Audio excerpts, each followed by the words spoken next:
Laurent Barra a des choses à vous dire, Pascal Légitimus et Philippe Lelièvre. Chouette. Alors plutôt, aujourd'hui, c'est aux accros au jeu de hasard que je voudrais m'adresser. Turfiste, turfeuse, gratteur, gratteuse. Vous dont les défaites quotidiennes ont le mérite de participer activement au renflouage des caisses de l'État, cette chronique vous est dédiée.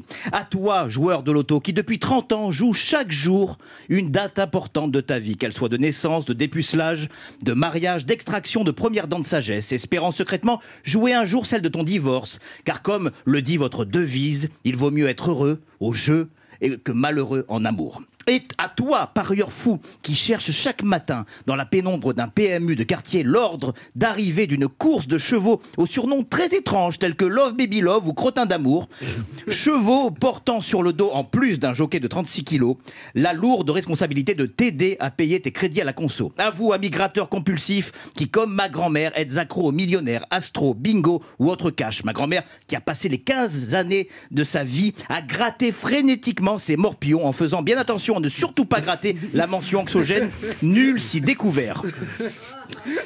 Elle a gratté ses morpions, je crois. Ah bah ça fait plaisir que tu aies compris celle-là. Elle est arrivée en retard.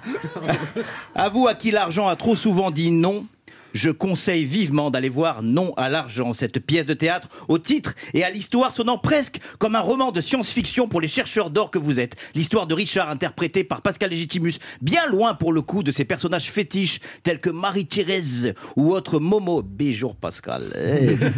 Pascal Légitimus qui nous foutrait presque le bourdon en campant. Message subliminal.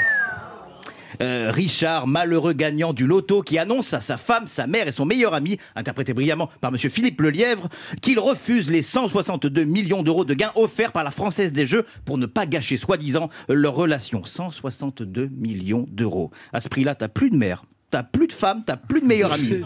Non, je dis ça en plus, je suis pas du tout comme ça. Moi, je suis plutôt adepte de la philosophie de la pièce, selon laquelle l'argent ne fait pas forcément le bonheur, ni la qualité d'une personne.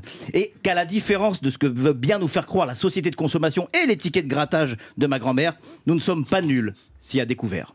Oh.